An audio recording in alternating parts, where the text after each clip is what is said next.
नमस्कार दोस्तों, मैं एस.बी. चावड़ा आज आपके सामने स्टैंडर्ड 10th हिंदी जिसका ग्रामर का जो सेक्शन है व्याकरण विभाग, उसमें समास और उसके प्रकार आज आपके सामने रखने का प्रयत्न कर रहा हूं।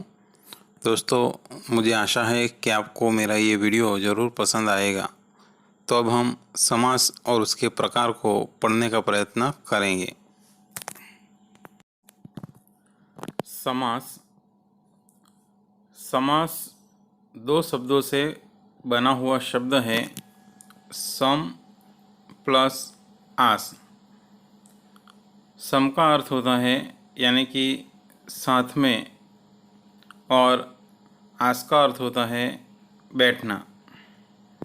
दो या उससे ज़्यादा पद एक होकर यानी कि एकत्र होकर स्वतंत्र पद बनाए उसे समास कहते हैं। हिंदी साहित्य में समास के प्रकार निम्नानुसार देखे गए हैं। पहला है द्वंद्व समास, दूसरा है तत्पुरुष समास, तीसरा है द्विगु समास, चौथा है मध्यम पदलोपी समास, पांचवा है अव्ययी भाव समास, छठा है कर्मधारय समास और सातवां जो समास है उसका नाम है बहुव्रीहि समास। तो इस प्रकार अब हम बारी बारी समास को पढ़ेंगे। पहले है द्वंद्व समास। उसकी परिभाषा है कि दो या दो से अधिक पद समान हो और इन पदों को अलग करते वक्त जब बीच में या अथवा और जैसे अवयवों का प्रयोग किया जाता है। द्वंद्व समास के दोनों पद संज्ञा, सर्वनाम या विशेषण भी हो सकते हैं। जिसके हम उदाहरण देखें तो पहला उदाहरण है पति पत्नी। तो उसको हम जब अलग करते हैं तो बीच में और लगाते हैं पति और पत्नी। दूसरा है रात दिन, रात या दिन। ऊपर नीचे, ऊपर अथवा नीचे। माता पिता, माता अथवा पिता। इस प्रकार द्वंद्व समास के अंदर हम जब शब्दों को जब हम अलग करते हैं, इन पदों को अलग करते हैं तो और या अथवा रखते हैं। इसके अलावा और भी हम एग्जाम्पल देखें तो लाभ अलाभ यानी लाभ या अलाभ। राधा कृष्ण, राधा और कृष्ण। हार जीत, हार अथवा जीत। सुख दुख, सुख या दुख। सुई धागा, सुई और धागा। तो इस प्रकार हमने यहाँ द्वंद्व समास के जो एग्जाम्पल है, उदाहरण है, वो हमने देखने का प्रयत्न किया है। तो इस प्रकार ये जो समास है, द्वंद्व समास में या और अथवा का प्रयोग होता है। अब हम दूसरा जो समास है तत्पुरुष समास, उसके बारे में हम पढ़ेंगे। जिस समास में पूर्व पद उत्तर पद के साथ विभक्ति प्रत्यय से जुड़ा हुआ हो उसे तत्पुरुष समास कहते हैं। पूर्व पद यानी कि आगे वाला पद और उत्तर पद यानी कि बाद वाला पद। इस समास में पूर्व पद जो होता है वो गौण होता है और उत्तर पद जो होता है वो प्रधान होता है।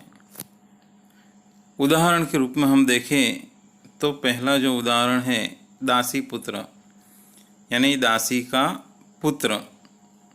स्वर्ग प्राप्त यानी कि स्वर्ग को प्राप्त। स्नेहपूर्ण, तो स्नेह से पूर्ण।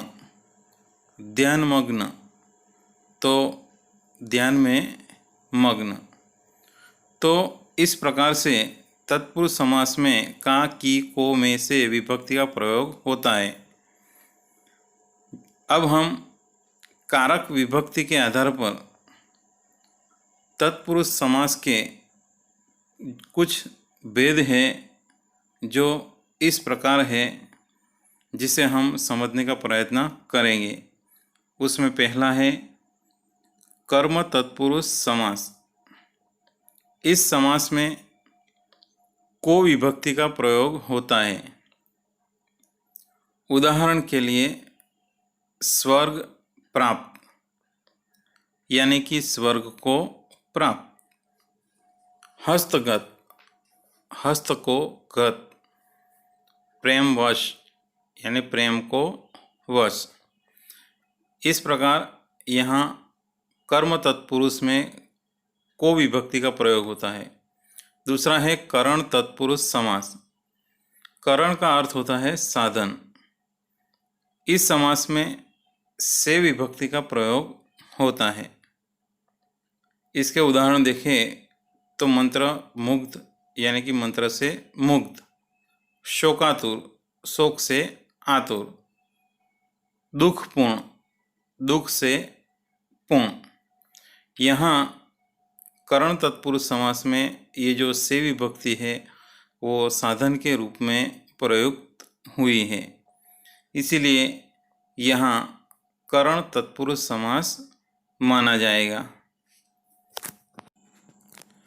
तत्पुरुष समास का जो तीसरा जो भेद है उसका नाम है संप्रदान तत्पुरुष समास, जिसे हम पढ़ने का प्रयत्न करेंगे।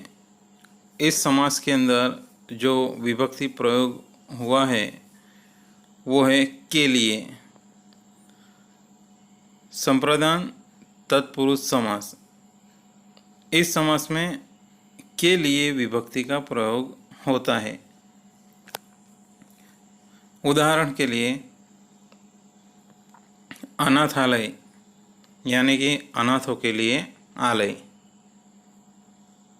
दूसरा उदाहरण है देशभक्ति, देश के लिए भक्ति।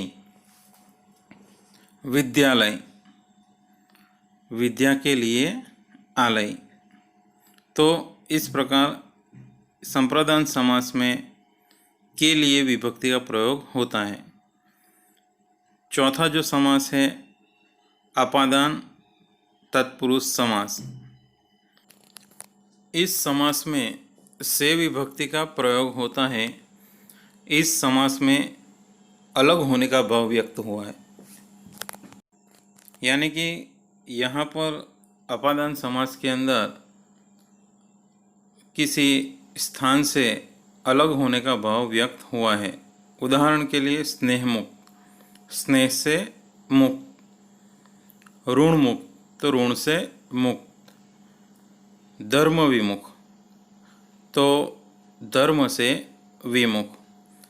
इस प्रकार यहाँ अपादान समास के अंदर ये जो से विभक्ति का जो प्रयोग हुआ है वो से विभक्ति एक शब्द से दूसरे शब्द को अलग होने का भाव व्यक्त करती है, यानी स्नेह से अलग होना, ऋण से मुक्त होना, धर्म से अलग होना। इस प्रकार आगे का जो समास है उसका नाम है संबंध तत्पुरुष समास। इस समास में का, की और के विभक्ति का प्रयोग होता है।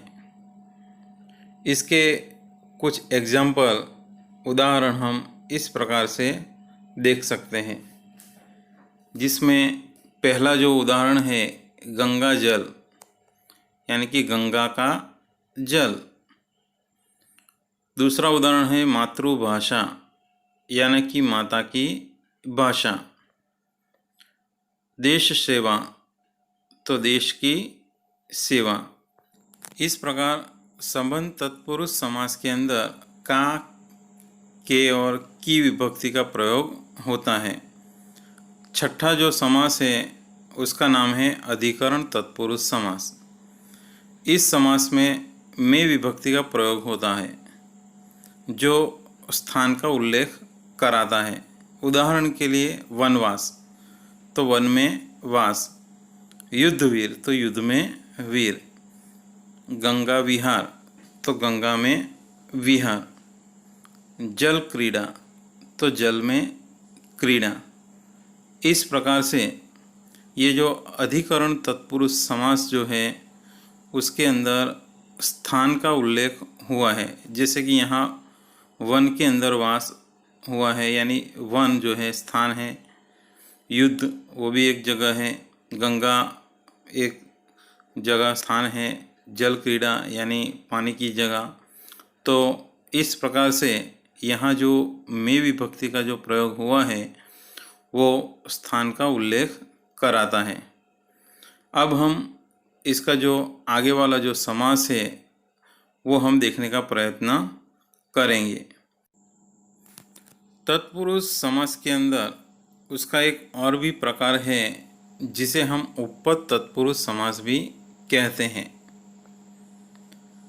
जब तत्पुरुष समास का दूसरा पद ऐसा कृदंत हो जिसका स्वतंत्र उपयोग न हो सकता हो, तब उस समास को हम उपपद समास कहेंगे। और इसे हम समझने के लिए उदाहरणों का प्रयोग करेंगे।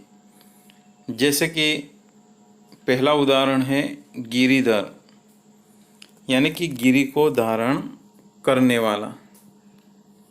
दूसरा जो उदाहरण है राजनीतिज्ञ, यानी कि राजनीति को जानने वाला। मनोहर, मन को हरने वाला।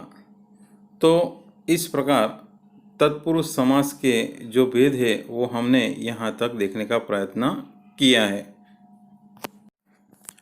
अब हम तीसरा जो समास है जिसका नाम है द्विगु समास वो देखेंगे। जिस समास का पहला पद किसी संख्या को सूचित करता हो उस समास को द्विगु समास कहते हैं। इसके कुछ उदाहरण हम देखेंगे। पहला उदाहरण है पंचवटी, यानी कि 5 वटों का समूह। पंचरत्न, यानी 5 रत्नों का समूह। सप्ताह तो 7 दिनों का समूह। नवरात्रि 9 रातों का समूह। चौराहा यानी कि 4 रास्तों का समूह। और आगे का उदाहरण है सप्तर्षि, यानी कि 7 ऋषियों का समूह। तो इस प्रकार ये जो द्विगु समास है उस समास के अंदर जो पहला जो पद है वो संख्या का उल्लेख कराता है। तो इस प्रकार यहाँ द्विगु समास में 5, 7, 9, 4 और 7 ये जो आगे वाले जो शब्द है, पद है, वो किसी न किसी संख्या का उल्लेख कराते हैं। इसीलिए हम इसे द्विगु समास कहेंगे। तो इस प्रकार द्विगु समास जो है वो किसी न किसी संख्या को सूचित करता है, इसीलिए उसे द्विगु समास कहते हैं।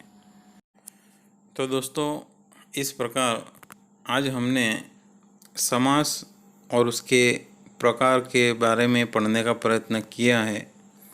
दोस्तों, आपको मेरा ये जो वीडियो है वो ज़रूर पसंद आया होगा। दोस्तों, हमने इस वीडियो के अंदर जो समास के जो प्रकार है वो समय के मुताबिक 2 या 3 प्रकार हमने यहाँ रखने का प्रयत्न किया है। बाकी के जो प्रकार है वो मैं आपके सामने अगले वीडियो में रखने का प्रयत्न करूँगा। दोस्तों, तब तक के लिए मेरी आपसे एक गुजारिश है कि अगर मेरे इस चैनल को सब्सक्राइब न किया हो तो ज़रूर करना और मेरे इस वीडियो को आपके और भी दोस्तों में शेयर करने का प्रयत्न करें। तब तक के लिए धन्यवाद, आभार, थैंक्स।